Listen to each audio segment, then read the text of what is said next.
lleva consigo una trayectoria como sociólogo, empresario y académico. Es coleccionista de obras de arte y posee más de 1000 ejemplares desde el siglo XIX hasta nuestros días. Actualmente es rector de la Universidad Nacional de 3 de Febrero de Buenos Aires y junto a su esposa y a través de su fundación Foro del Sur, desarrolla una amplia labor de promoción del arte y estímulo de su conocimiento a través de exposiciones y publicaciones. Un hombre con dedicación, con trayectoria y sobre todo un hombre comprometido con la sociedad. Señoras y señores, con ustedes el señor Aníbal Josami. Bienvenido. ¿Cómo estás? ¿Cómo te va? Tanto tiempo. Encontrarte en Buenos Aires. ¿Vos te acordás de Liniers a Estambul? Me acuerdo. Bueno, vos, ¿lo tuyo qué es? ¿Vendría a ser de...? No, lo mío es una sucesión de viajes porque para poder estar más en Buenos Aires prefiero hacer un viaje corto y volver y después hacer otro viaje, lo cual es más cansador, pero no quiero estar demasiados días fuera de Buenos Aires por todas las cosas que uno tiene que hacer acá. Entonces, esa fama de que viajo mucho tiene que ver con eso, que a veces digo, llegué hace tantos días y me voy de mañana o pasado de vuelta, pero justamente lo hago para estar más tiempo en Buenos Aires. Vos sabés que yo hablas de viajes, ¿no? Y me pongo a pensar y en los últimos 2... Yo no sé lo que es hacer viajes de turista. Me parece que a vos te ocurre algo semejante. Exacto, ¿no? Salvo en enero que uno se toma vacaciones, durante el resto del año tratás de hacer un poquito de turismo dentro de un viaje de trabajo, pero estás siempre a las corridas. ¿Y por qué, vamos a contarle a la gente por qué viajás? ¿Por qué viajo? Viajo por distintos motivos. Como rector de la UNTREF, de la Universidad Nacional de 3 de Febrero, tengo muchas reuniones y gestiones que hacer en el exterior, porque una de las características de la universidad es que es una universidad muy internacionalizada. Tenemos acuerdos, una gran cantidad de acuerdos con universidades de distintos lugares. Hay universidades con las que damos títulos en conjunto, incluso, universidades españolas y francesas. Y además, desde el punto de vista profesional o vocacional, soy un sociólogo dedicado a la sociología de las relaciones internacionales. Eso también hace que me inviten a distintos congresos, seminarios y reuniones, así que eso es otro de los elementos que me hace viajar. Si a eso le sumás que desde el punto de vista privado, bueno, yo soy coleccionista, digo casi desde que nací, es decir, desde que tenía 20 años. Conozco tu casa y es uno de los museos más bonitos de arte de la ciudad de Buenos Aires. Gracias. Y participo en el Círculo Internacional del Centro Pompidou de París, que fui uno de los fundadores de todo un grupo latinoamericano que resolvió formar un círculo, no de apoyo al Centro Pompidou, como esas asociaciones de amigos que se dedican a apoyar un museo, sino fundamentalmente como un grupo que intentara que hubiese mayor articulación entre América Latina y el Pompidou, y entre el Pompidou y América Latina. Es decir, que reforzar, digamos, los lazos culturales y fundamentalmente la presencia del arte argentino en esos museos. Con el mismo criterio participo también, tanto mi mujer como yo somos patrones de la fundación del Museo Reina Sofía de Madrid. Ese es otro tema que ¿Cómo es eso de patrones? ¿Es un cargo? Suena muy español antiguo eso. Suena muy español antiguo. Bueno, el museo es el Museo Reina Sofía, así que monarquía. Es una vieja monarquía. Los patronos son quienes componen la comisión directiva de la fundación. La fundación es un organismo anexo al museo, del que participa el director del museo, el ministro de Educación y Cultura de España, y lógicamente el presidente de la fundación, que fue designado por el gobierno español, y donde hay una serie de coleccionistas y gente que participa en el mundo del arte, que tiene a su cargo dirigir determinados aspectos del museo. Es decir, la fundación influye sobre la vida del museo y está integrada por gente muy representativa de distintos países latinoamericanos. En general ha habido durante mucho tiempo un paradigma cultural que decía que, bueno, planteaba una suerte de dependencia argentina y sudamericana de la cultura europea. Algo ha cambiado, ¿no? Porque en realidad, en los últimos años, las relaciones culturales con el mundo europeo se han solidificado compartiendo algunos intereses comunes en relación a otras expresiones culturales. Yo diría que si antes había en los años 30 un estigma de lo francés y lo europeo, hoy me parece que cierto campo del pensamiento de la política se ha corrido más a Miami que a... Y prueba de ello sea el hecho que, por ejemplo, yo soy caballero de las artes y las letras de Francia, siendo como soy peronista, ¿no? Esto habla de un cambio de paradigma. Sí, es un defecto que compartimos varios. Vos tenés también vos sos más todavía, vos tenés un rango mayor.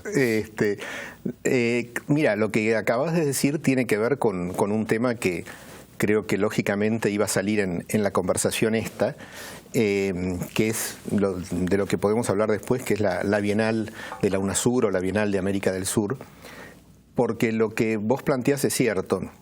Hay dos temas. Por un lado hay un desplazamiento de algunos de las características que tenía Europa desde el punto de vista cultural en lo que hace a su influencia, que han pasado a Estados Unidos. Yo diría no tanto a Miami. Miami es más un centro comercializador de arte y un centro importante por las ferias que se realizan en diciembre todos los años allá, pero fundamentalmente hay un cambio, digamos, de paradigma entre París y Nueva York, que fue lo que caracterizó, digamos, al mundo del arte y de la cultura en general desde la Segunda Guerra Mundial. Pero también hay otro fenómeno que es importante, y es que yo te diría que los sectores más preclaros de Europa en este momento están mirando hacia el sur, y están mirando muy especialmente hacia América del Sur. En el caso del Museo Reina Sofía, que tiene un director que concuerda con esta idea que yo vengo de expresar, justamente por eso los museos que tiene la universidad tiene 4 museos y estamos inscriptos dentro de una red de museos del sur que fue iniciada por el Reina Sofía, donde está también el Museo de Arte de Lima y algunas otras instituciones. Y esto tiene que ver con todo un planteo, digamos, que existe en España, de tratar de convertir a España en eje de la relación entre América Latina y el resto del mundo, y también desde el punto de vista de la concepción del arte que tiene gente como puede ser el director del Reina Sofía, Manolo Borja, de rescatar todos los antecedentes de arte que podríamos llamar político o arte comprometido, que es algo tan característico de América Latina y que está siendo muy valorado en Europa. Acá es donde se cruzan los dos aspectos centrales de tu vida, ¿no? Que prueban de que esos dos caminos se pueden entrecruzar. Tu rol al frente de la Universidad de 3 de Febrero, que se transformó, primero es una de las primeras universidades del conurbano. Sí. Que es un fenómeno en expansión.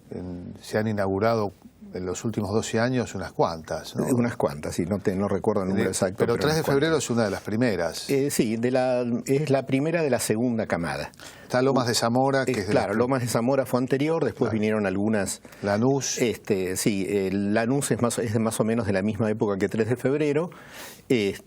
San Martín había sido un poco anterior. 3 de febrero empezó a funcionar a fines del 97, comienzos del 98. Y tiene carreras específicamente orientadas a la gestión cultural. La característica de la universidad fue tratar de crear carreras que tuviesen que ver con la realidad del mundo social y productivo que nos rodeaba. Es decir, teníamos muy presente ese chiste tan habitual de que una persona le comenta al otro que su hija a otro que su hijo se recibió de ingeniero y esa persona le contesta, bueno, comprale un taxi.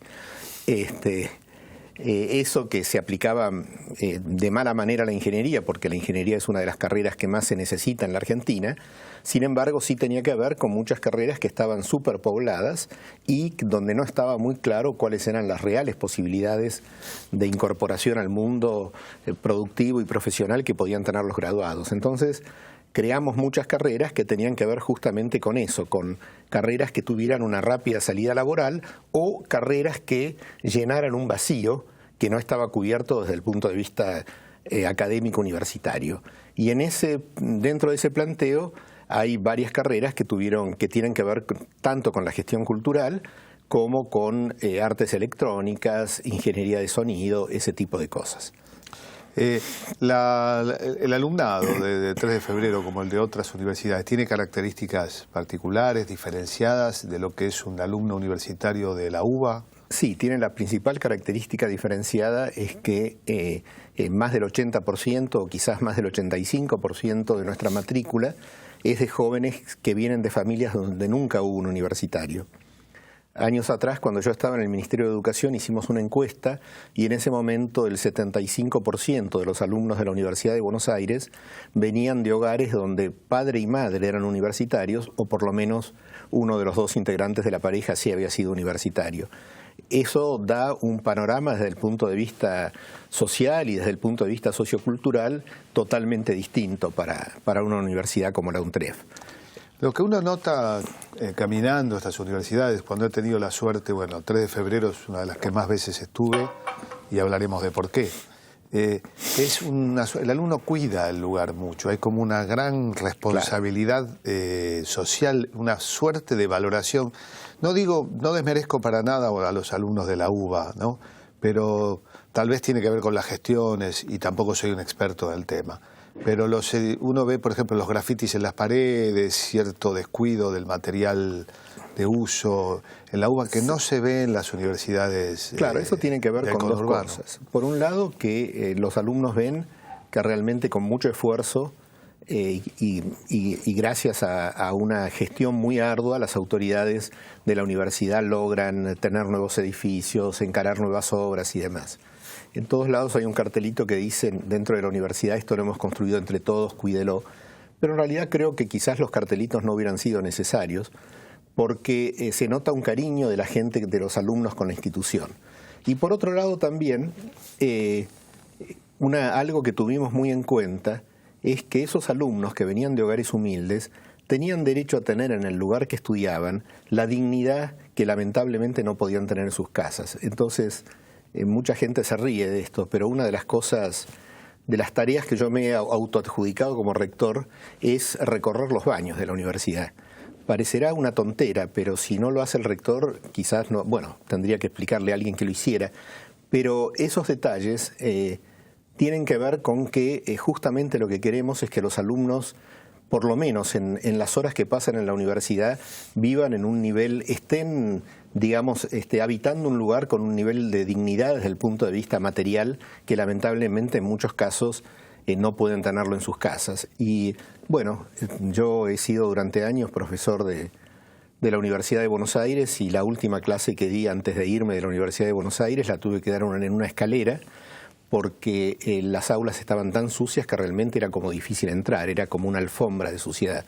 Eso es lo que tuvimos en cuenta varios de quienes me acompañan en la gestión de la universidad, provenimos del mismo lugar y lo que tuvimos en cuenta es que queríamos hacer una universidad distinta y muchas veces hay gente que dice esto parece una universidad privada y eso es un error porque es atribuirle lo bueno, digamos, a lo privado. No, esto es una universidad pública que tiene las características que quisiéramos que tuvieran todas las universidades y todas las dependencias públicas del país.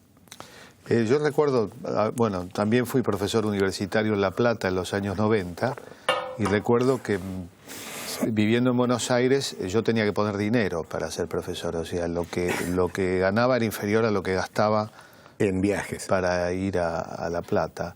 Estas cosas uno a veces las olvida, ¿no? Pero me da la impresión que muchas veces el estudiante universitario argentino debería desarrollar una conciencia de la formidable oportunidad que significa la disponibilidad de universidades gratuitas en la Argentina. Claro. Vos que viajás, ¿cómo es esa realidad en América Latina? Esa es una realidad que la gente bien informada de todo el mundo lo tiene claro, ¿no? Es decir, es una característica de la Argentina, de algunos otros países de Sudamérica también, pero muy marcante en el caso argentino. Incluso nosotros en los acuerdos que hacemos con universidades francesas, que también son gratuitas, pero más o menos, porque tienen un pago por matriculación todos los años, que es relativamente importante, no tienen una cuota mensual, pero sí un pago por matriculación. En los acuerdos que tenemos con ellos para dar diplomas en conjunto, en algunos momentos el inconveniente que tuvimos era la cantidad, el dinero que tenían que poner los alumnos argentinos que iban a cursar en la Argentina y que iban a tener los títulos de las dos universidades, pero para poder recibir después el título francés tenían que estar matriculados allá y eso implicaba un determinado costo. ¿Cuánto, por ejemplo? 400, 500 euros por por año. Ajá.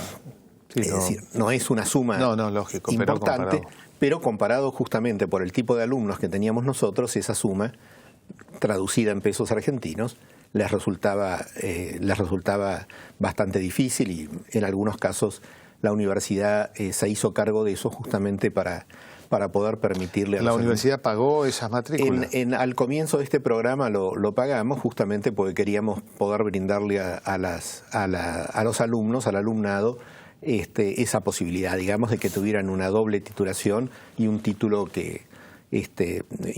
francés junto con el título argentino. Bien. Como empezamos el bloque y ya lo terminamos, de alguna manera no se trata de Aníbal Josami yendo de 3 de febrero a París. Son los alumnos de la Universidad de 3 de febrero que pueden llegar a París y lo más interesante es volver con esa capacitación. Exactamente, y también esto mismo se aplica a los profesores porque tenemos un programa muy amplio de ayuda para los profesores, para que profesores vayan a hacer cursos allá o a hacer investigaciones, así que no es solo el rector quien viaja, sino una buena parte de la universidad. Bueno, vamos a un corte y seguimos conversando con Aníbal Josami.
Bien.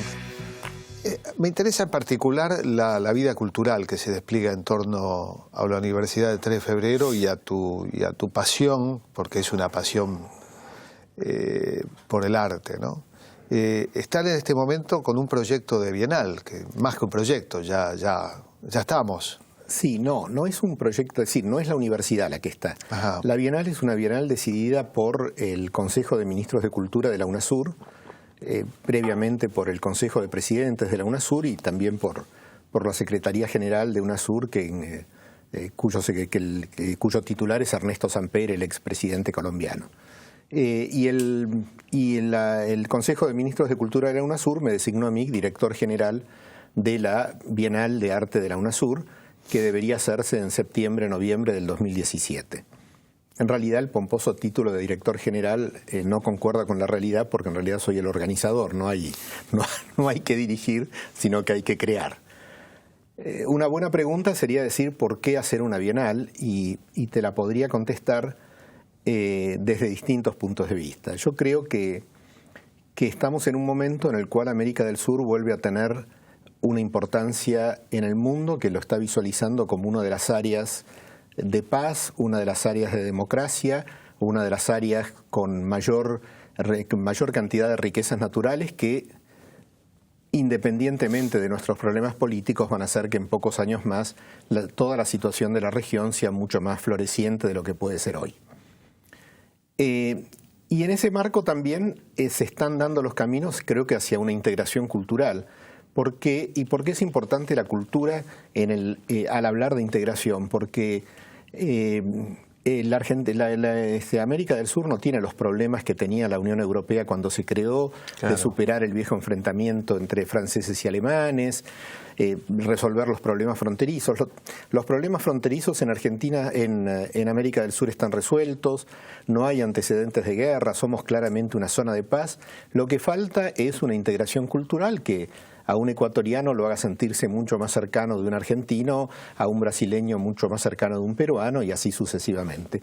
Por eso, desde ese punto de vista, todo lo que se haga a nivel sudamericano creo que está en el camino indicado y que está en la vía correcta.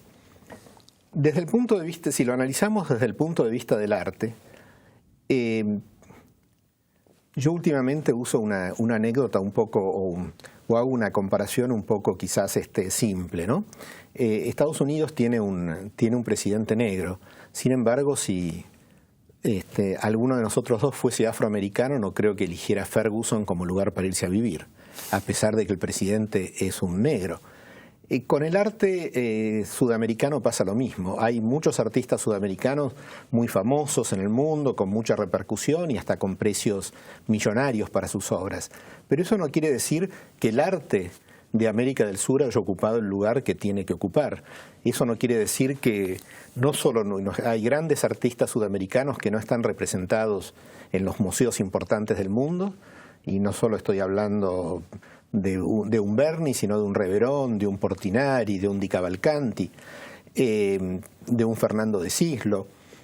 Y por otro lado, cuando el arte sudamericano está en las bienales o está en las exposiciones internacionales, está más como una cuota dentro de la diversidad. Como algo exótico más que... Exactamente. Entonces, ¿cuál es el objetivo que le vamos a dar a esta bienal? Es justamente crear un diálogo sur-sur, poner en paridad el arte sudamericano con el arte internacional. Queremos hacer una bienal donde todos los países del mundo o todos aquellos artistas, independientemente de los países a los que pertenecen, estén representados, pero que haya una paridad entre los artistas del norte y los artistas del sur. Y que haya fundamentalmente un diálogo entre todo aquello que no se ha planteado dialogar, porque normalmente era el vínculo desde Sudamérica con algún país europeo o con Estados Unidos. Acá lo que tenemos que hacer es rediagramar los mapas. Es decir, alguien habló de rehacer los pasaportes o de crear un nuevo atlas del mundo. Entonces, te decía, tanto desde el punto de vista cultural como en general, como desde el punto de vista del arte, es muy importante que pueda existir una bienal que salga de los moldes tradicionales y que permita, digamos, una representatividad distinta a las distintas regiones del mundo, y eso es lo que estamos preparando para el 2017, y esto va a empezar, va a haber un primer momento en el camino hacia la bienal, que va a ser el 20 de noviembre, en el Centro Cultural Kirchner, que va a ser una larga jornada, desde temprano por la mañana hasta las 8 de la noche, para la que estamos invitando a artistas europeos, artistas sudamericanos, críticos, coleccionistas, y va a haber unos 7 u 8 episodios a lo largo de la jornada, que luego se van a repetir con otros protagonistas cada 2 meses, con lo cual lo que queremos es ir iniciando un diálogo del cual van a salir las ideas también que después se van a concretar en esta bienal. O sea que este encuentro determinan, más que contarme un diseño, estamos hablando de un diseño que está abierto, ¿no? Un diseño que está abierto, exactamente. ¿Y la instalación geográfica cuál sería? ¿Sería rotativa? La instalación geográfica, por lo menos para la primera bienal, sería el Centro Cultural Kirchner como centro emisor y receptor, pero con repercusiones en distintos lugares de América del Sur. O sea que sería... tendría una sede fija. La idea es que tendría una sede fija, pero también tendría un aspecto virtual que también permitiría estar muy preciso. En otras ciudades de América del Sur no solo habría instalaciones físicas de la Bienal, sino también que a través de una plataforma especial que estamos creando, en cualquier lugar podrías participar, incluso participar en el diálogo que se genere alrededor de la Bienal. ¿La Bienal de San Pablo no cumplió este papel que está subrayando como necesario para el arte sudamericano? No, yo te diría que la Bienal de San Pablo cumplió en su momento otro papel. La Bienal de San Pablo fue todas las bienales más importantes, que son Venecia y San Pablo, o que fueron además desde un punto de vista las primeras, fueron emergentes del nuevo poderío de un sector social de una determinada región. Venecia, la burguesía del norte de Italia, con el entusiasmo de la reunificación italiana, creó Venecia, que fue la primera Bienal Internacional de Arte, muy tradicional en su esquema de representaciones nacionales, pabellones para cada país, y la burguesía industrial brasileña con Matarazzo a la cabeza, a mitad del siglo pasado, creó la Bienal de San Pablo, que fue importante para situar a San Pablo como ciudad en el mundo. Y esto tiene que ver con por qué desde la Argentina tenemos que apoyar la idea de una Bienal de la UNASUR y que sea en la Argentina. Porque nosotros tenemos que tratar de recuperar como país, eso a lo que vos hacías referencia al comienzo, la influencia cultural que tenía la Argentina. La Argentina era vista en Perú, en Ecuador, en Venezuela, en Colombia, como el faro cultural, como nuestra oligarquía tradicional tenía a París como el lugar en el que iban a nutrirse. El norte de Sudamérica tenía a la Argentina como eso, y la Argentina tiene que volver a hacer eso, es decir, no hay ningún motivo para que lo hayamos perdido. Bueno, hay muchos motivos, los gobiernos que hemos tenido, las dictaduras que hemos tenido. Me parece que hay una relación directa. Hay algunos que creen que puede haber un modelo cultural al margen de un modelo de país y me parece que las dos cosas se determinan. Por supuesto. Lo que estás contando del nivel de desarrollo de Italia, el nivel de desarrollo de la región de San Pablo y lo que eso influenció en el arte es clarísimo, ¿no? Claro. Entonces, porque además tampoco estamos hablando, esta idea también de la relación del arte con lo material, con el trabajo, con la producción, me parece que vos lo debes tener bastante claro esto, ¿no? Que no puede haber un arte exitoso en un país que fracasa, ¿no? Exactamente, y la Bienal de San Pablo, vos me decías al comienzo, si no sirvió para eso, la Bienal de San Pablo sirvió para situar a San Pablo en el mundo. Es decir, para que todo... No a Brasil, ni siquiera todo Brasil. Claro, fue la representación de Brasil. Ahora, también hay otra Bienal de San Pablo, que es la Bienal del Mercosur, que se inició ahora unos 25 años, y que también fue la emergencia del grupo industrial de Río Grande do Sul, que quería competir de alguna manera con San Pablo. Nuestra política en relación con la Bienal del Mercosur va a ser llegar a un acuerdo para unificarlas, porque van a coincidir en fecha. O sea, la Bienal de la UNASUR no va a ser los años diferentes a San Pablo, y los años diferentes a San Pablo ya está también en las mismas fechas la Bienal del Mercosur, y estamos ya en gestiones con ellos para tratar de unificar todo eso. ¿Cuál es el estado? Es muy difícil de definir en una entrevista, ni siquiera dedicando la respuesta a todo el programa, pero ¿cómo está el estado de la creatividad plástica en la Argentina? Yo te diría que el estado de la creatividad plástica en la Argentina, por usar los términos que vos utilizaste, es muy bueno. La Argentina tiene un nivel creativo muy superior a muchos otros países. Lo que pasa que nos han faltado políticas coherentes para situar al arte argentino en el mundo.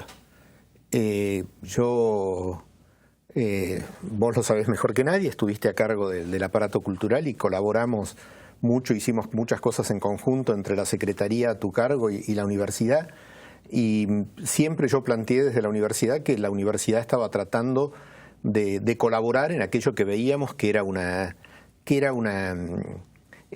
vacío, que era un bache, digamos, de nuestra política. Y esto no tenía que ver con la personalidad de los ministros o de los secretarios, sino con esas cosas como inexplicables que pasan en nuestro país. O sea, yo te diría que tiene que ver también con un país que siempre consideró que era normal pagarle poco a los maestros, cuando la lógica sería que si hay alguien por cuyo sueldo nos tenemos que preocupar es por el de aquellos que forman a nuestros hijos. Bueno, entre esos defectos, digamos, persistentes que hemos tenido, estuvo también el no tener una actitud agresiva para mostrar nuestra cultura en el mundo. Vos sabés muy bien que, bueno, uno de los últimos actos míos como secretario de Cultura fue precisamente lograr que fuéramos invitados de honor de la Feria del Libro de París. Exactamente. Es decir, cuando estuve en el Instituto de Cine, bueno, creo que ahí es donde los franceses reconocieron los puentes tendidos, que transformaron a la Argentina, por ejemplo, en el primer beneficiario del FONSUD.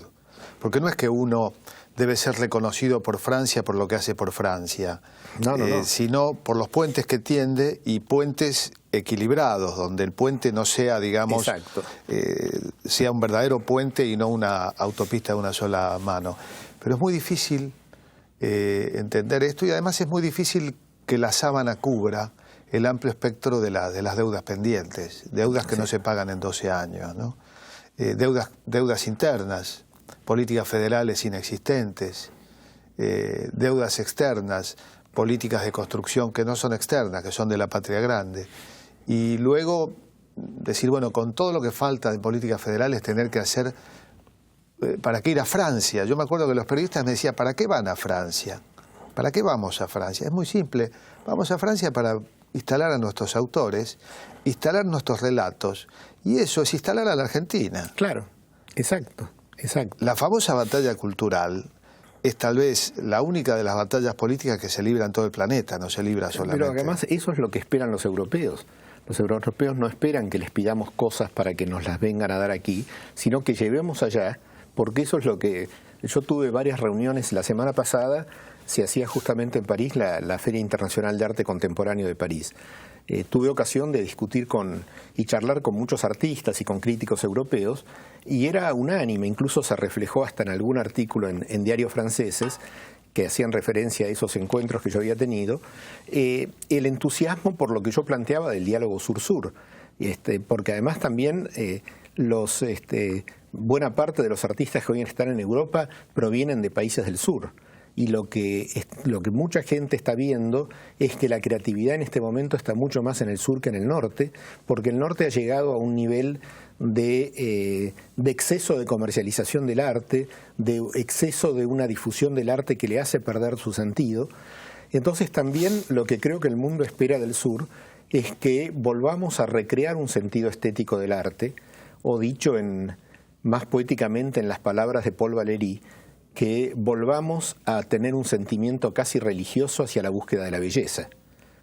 Y esto con la limitación que puede darnos la capacidad de quienes tenemos que hacerlo, es uno de los objetivos que tenemos para esta Bienal. Bien, terminamos el segundo bloque y bueno, vamos hacia el último, conversando con Aníbal Josami.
Yo creo que muchos lo saben, otros no.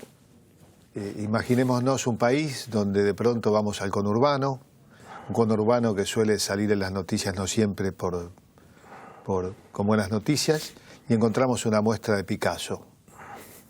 Eso ocurrió en la Universidad de 3 de Febrero y sigue ocurriendo, lo cual habla de una nivelación de derechos, de oportunidades, de un concepto verdaderamente revolucionario, que para mí los efectos de lo que está ocurriendo en 3 de febrero y en muchas de las universidades del conurbano todavía no se pueden medir, pero que conforman un verdadero cambio cultural cuyas consecuencias virtuosas se van a ver ¿en cuánto tiempo? Se van a ir viendo. Yo creo que muchas ya se ven y otras se van a ir viendo de a poco, pero evidentemente, digamos, lo que hemos logrado, yo hablo por 3 de febrero, pero posiblemente otras universidades también lo han logrado, es crear un ambiente distinto, crear que esto tiene que ver con lo que hablábamos antes de la dignidad en relación a las cuestiones materiales de vivienda o de instalaciones, pero crear también un convencimiento de la gente de que el arte y la cultura también es para ellos. Entonces, hoy a nivel de estudiantes de la universidad, junto con chicas y chicos de la zona, se hacen festivales culturales que no los organiza institucionalmente la universidad, sino que la universidad apoya al centro de estudiantes para que lo haga, con participación de 500, 600 jóvenes de la zona. Entonces se va creando una idea distinta de los derechos que cada uno tiene, o sea, los derechos de la persona no terminan con el tema con la cuestión de tener un sueldo digno, son fundamentalmente que a la persona se la considere en toda su dignidad y que tenga acceso a todo aquello que tiene derecho a tener. Y creo que el trabajo que se está haciendo en la universidad que yo dirijo, como en otras, está atendiendo a eso. Entonces, vos hacías referencia a una exposición de Picasso. Cuando hicimos la muestra de Picasso, algún periodista escribió que no entendía para qué llevábamos Picasso a 3 de febrero, que la gente no le interesaba eso. Justamente ese periodista me dio la razón. Justamente como hay gente que creía en eso, nosotros llevamos Picasso, como después llevamos una muestra de Torres García producida por la universidad y que después se repitió en Brasil y en países europeos. Es decir, llevamos eventos artísticos del más alto nivel a un lugar donde la gente no tenía derecho a eso. Y eso mismo hoy también lo estamos haciendo en el Hotel de Inmigrantes, donde la universidad tiene 2 museos, el Museo de la Inmigración y el Centro de Arte Contemporáneo, en el que en este momento, acabamos de terminar una muestra muy importante de Vic Muñiz, visitada por miles y miles de personas, y en este momento tenemos una muestra que se llama Migraciones en el Arte Contemporáneo, que es realmente una pequeña bienal, porque son 22 artistas, 3 argentinos y 19 extranjeros, con obras realmente espectaculares. Y todo eso lo estamos haciendo también con un criterio de difusión cultural a nuestros museos, tanto en Caseros como en la ciudad de Buenos Aires. A cada uno de ellos vienen 300, 400 chicos de escuelas públicas todos los días. Y eso sumado a todo el público que viene a partir de la difusión que hacemos y demás, nos va permitiendo cumplir con aquello de llevar la cultura a donde tiene que estar o a donde también tiene que estar. Otro capítulo ligado a la Universidad 3 de Febrero es la colaboración con las políticas públicas. Vos lo mencionaste, me consta, desde la Secretaría de Cultura, pero la colaboración con el Centro Cultural Kirchner, el aprovechamiento de la nueva ley de medios e incluso la apertura de un canal de televisión. Exactamente, un 3TV que se puede ver a partir de medianoche en distintos canales, en distintos canales en la pantalla y por internet durante las 24 horas del día. Es notable porque es un canal que en 1 año y medio de existencia ha ganado una cantidad de premios internacionales realmente increíble y nos han invitado a participar en concursos donde jamás había estado presente ninguna universidad de ningún lugar del mundo. Y eso justamente tiene que ver con... es un canal muy especial dirigido a un público joven, muy comprometido con las temáticas que vive hoy la gente, digamos, del segmento que está entre los 25 y los 40 o 45 años. Y esa es como también podríamos nombrar nuestra orquesta de instrumentos autóctonos y nuevas tecnologías, que ya ha tocado en más de 35 países del mundo y que ha ganado también premios de la UNESCO y premios de distintas entidades internacionales. Todo eso tiene que ver con una política de difusión y con una política de instrumentalizar la cultura como una forma de darle dignidad a la gente. Y vuelvo ahora al tema de la Bienal, que como te dije no es de la universidad, pero mi presencia en la Bienal y el hecho de que yo estoy indisolublemente ligado a la universidad lo mezcla un poco. La Bienal también, vos decías que estaba todo en diálogo, justamente está todo en diálogo, es un working... En diseño, digamos. Claro, es un working process, para el que necesitamos toda la ayuda, todas las ideas, todas las sugerencias de todos aquellos que puedan darlas, porque justamente lo que queremos llegar es hacer una Bienal que sea distinta, es hacer una Bienal que sirva, como te decía antes, para rediagramar mapas y para colocarnos en otro nivel desde el punto de vista de nuestra presencia cultural en el mundo. Y yendo, a Aníbal Josami, coleccionista, ¿qué es lo que determina que vos elijas y compres una obra? ¿Qué buscás de una obra de arte? Lo mismo que vos sentís cuando elegís una mujer. Me parece que es mucho más fácil elegir una obra de arte. Perdón, pero además la obra de arte no te elige a vos, las mujeres sí. La obra de arte, la obra de arte vos la mirás y ella te mira y lo que define es eso, es el enamorarse de una obra, el sentir que uno quiere poseerla, que la quiere tener, y eso no tiene nada que ver ni con la moda, ni con los precios, ni con que compensar o no si esa obra va a subir o no subir de precio. Con los sismos tampoco. Y tampoco con los sismos. Tiene que ver con que esa obra sea estéticamente linda, que te guste. Hay algunos artistas que si uno le dice que linda que es tu obra, sienten que eso es menospreciarlos, pero no, la belleza está indisolublemente unida a la idea del arte, entonces la obra tiene que ser estéticamente linda, tiene que decir cosas que a uno le lleguen. Y ese es el... ¿Para ser coleccionista hay que tener mucho dinero o hay caminos alternativos, hay posibilidades? Bueno, te voy a contar rápidamente. Porque la gente muchas veces compra una lámina y tiene en su casa la lámina un Picasso. Los grandes coleccionistas... Para mí es mejor tener una obra original que los grandes coleccionistas, los verdaderos coleccionistas nunca fueron ricos. El matrimonio Gans, que era un dentista, y su señora, que era ama de casa, hizo una colección que cuando murieron, la mitad de esa colección se vendió, y ya hace muchos años, o sea que era el dólar de antes, se vendió a casi $300 millones. ¿Qué hacía canje por arreglo de muela? No, evidentemente este señor trabajaba desde la mañana hasta la noche mucho, y hay una anécdota que es que cuando compran un Picasso, cuando terminan de arreglar la operación, en ese momento Picasso no valía lo que vale hoy, debía costar $5 o $10.000, la señora Gans se pone a llorar. Y entonces el galerista le dice, señora, ¿qué le pasa? Está comprando una obra muy linda y a muy buen precio. Y la mujer dice, ¿sabe lo que pasa? Que este año tampoco voy a poder renovar mi tapado. Es decir, era gente que hacía sacrificios para tener esas obras. Y los coleccionistas verdaderos, porque hay otros que son muy ricos y compran lo que quieren, pero los coleccionistas verdaderos hacemos esfuerzos y muchas veces el diálogo entre aquellos que nos reconocemos como iguales, es decir, mostrarnos la cantidad de anotaciones que tenemos en nuestra libretita de deudas que tenemos con distintas galerías, porque los verdaderos coleccionistas hacen un gran esfuerzo y generalmente compran por encima de sus posibilidades y terminan pagándolo de a poco y demás. Esto tiene que ver con lo que hablábamos antes de las críticas al concepto del arte que rige hoy en el mundo. Es decir, no solo el arte ha perdido su sentido estético desde muchos puntos de vista, sino que también el coleccionismo, que era eso de apasionados, ahora, bueno, los apasionados existimos, pero tenemos que convivir con aquellos que lo toman como negocio o que compran una obra para venderla al año siguiente si subió de precio o cosa por el estilo. Un verdadero coleccionista es muy raro que venda algo, ¿no? Mujeres de Argel, de Picasso, sí, es la obra, tengo entendido, más cara vendida en toda la historia, creo que $175 millones. Algo por el estilo. ¿Quién compra una obra? Fue en Sotheby's, si no me equivoco. Bueno, cuando ya el arte llega a esos precios que tienen más que ver con el mundo de la economía que con el mundo del arte, lo compra el mismo que podría comprar una casa o acciones por ese valor pensando que van a subir.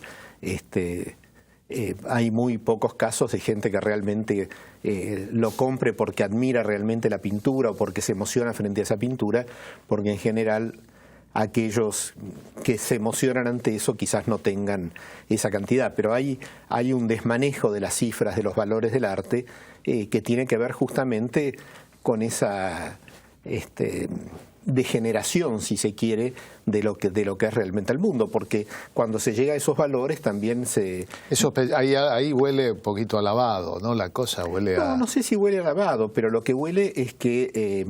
porque se compra en blanco, eso se compra...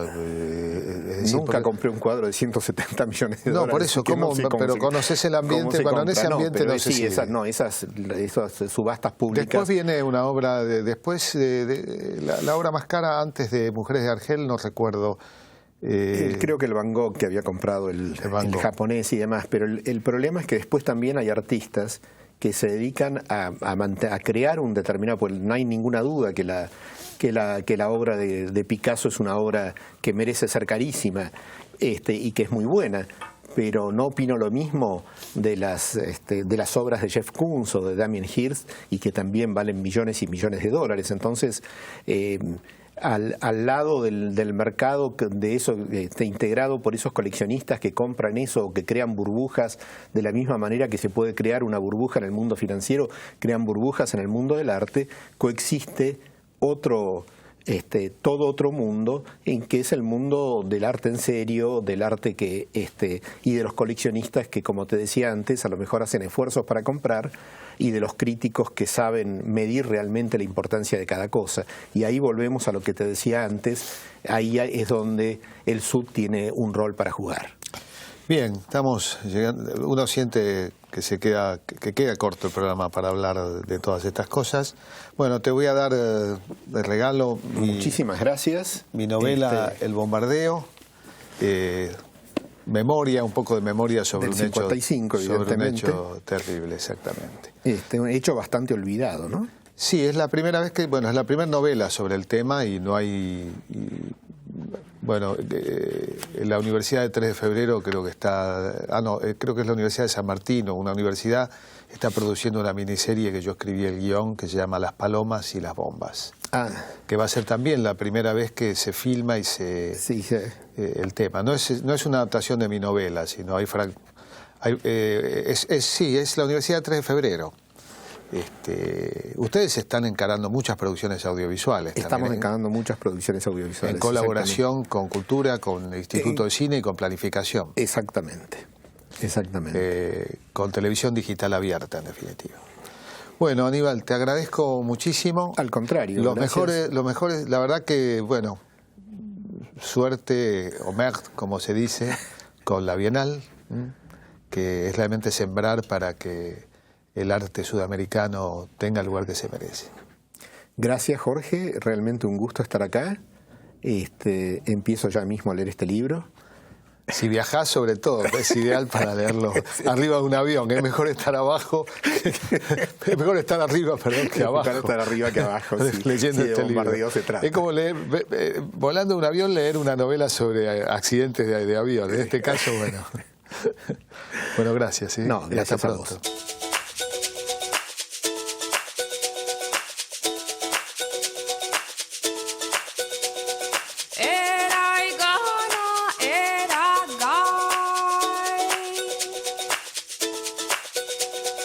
Hey!